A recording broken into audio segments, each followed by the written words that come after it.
دور دراز کے جنگل میں ایک شیر رہتا تھا جو تمام جانوروں پر حکمرانی کرتا تھا۔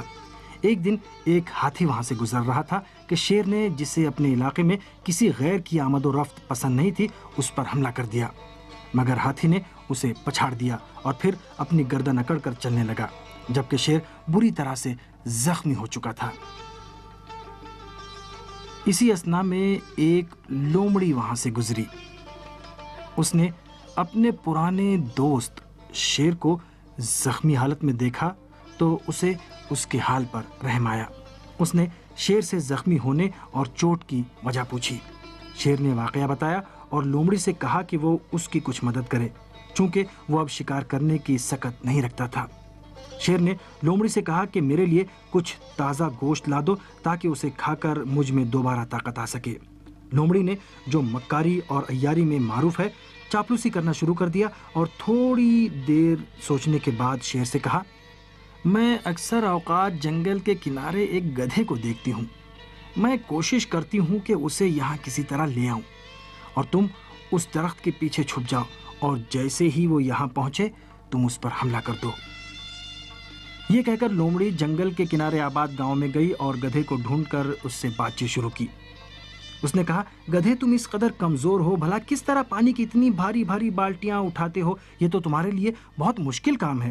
گدھے نے جواب دیا، ہاں ایسا ہی ہے، ہر ایک کو اپنی طاقت و توانائی اور اپنے حساب کا کام کرنا چاہیے، اور اگر میں کام نہ کروں تو میرا مالک مجھے کھانا نہیں دے گا۔ لومڑی نے کہا، تو تم اتنی سخت اور کٹھن زندگی سے راضی و مطمئن ہو کہ منہ سے تمہاری آواز بھی نہیں نکل رہی ہے؟ گدھا بولا، یہی میری قسمت ہے اور مجبور ہوں کہ ایسا کروں۔ لومڑی نے کہا، کیا بات کرتے ہو؟ اپنی زندگی کے صرف تم مالک ہو، تم اپنے عزم و حوصلے اور ہوشیاری سے اپنی قسمت کو سنوار سکتے ہو۔ گدھا بولا، نہیں، تقدیر ان سب باتوں سے بالاتر ہے، ہمیں تقدیر کے سامنے سر جھکانا ہی پڑتا ہے۔ لومڑی بولی، اور بھی راستے ہیں، بس یہ کہ تم خوب سوچ سمجھ لو۔ کیا تم نے کبھی جنگل کو دیکھا ہے؟ گدھا بولا، نہیں، البتہ جنگل اور وہاں کے جانوروں کے بارے میں بہت کچھ سنا ہے۔ لومڑی بولی، کیا تم جانتے ہو کہ جنگل میں تمہیں کیا کیا چیزیں نصیب ہوں گی؟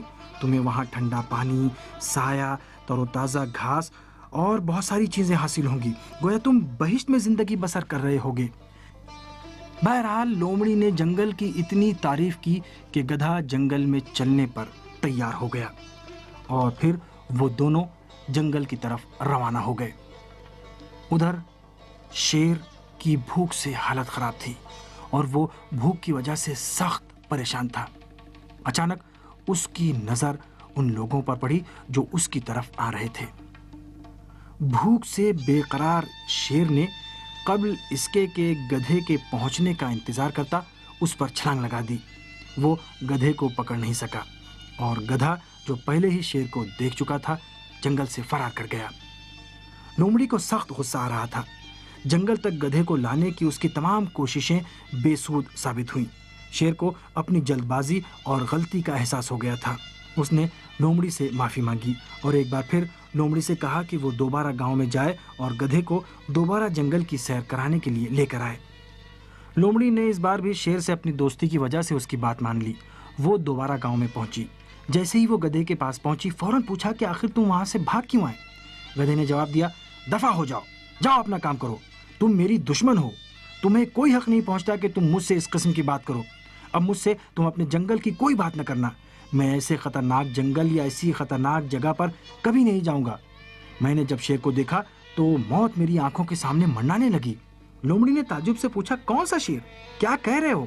کوئی بھی گوشت خور جانور اس جنگل میں نہیں رہتا۔ میں تو یہی سمجھتی ہوں کہ انسانوں کی وحشتناک داستانوں نے تم پر اتنا اثر کیا کہ تم ہمیشہ وہم میں مبتلا رہتے ہو۔ میرے دوست، آؤ چلیں، وہاں خوبصورت گدھیاں بھی تم سے مل جائیں گی۔ تم فطرت و قدرت کے عطا کردہ نعمتوں سے خود کو محروم نہ رکھو۔ گدھا، جو اس بار بھی لومڑی کی مکاریوں کے جھانسے میں آ گیا تھا، خوشی خوشی دوڑتا ہوا جنگل میں داخل ہوا۔ اس مرتبہ شیر نے، جو پہلے چوک گیا تھا، تھوڑا صبر کیا اور جب شکار کو اپنی پوری دسترس میں دیکھا تو گدھے پر چھلانگ لگا دی اور اس کو اپنے دانتوں سے دبوچ لیا۔ گدھے نے، جو لومڑی کی مکاریوں کو سمجھ گیا تھا، کہا، یہ میری خود کی غلطی تھی، کوئی بھی عقل مند دو بار ایک ہی جال میں نہیں پھنستا۔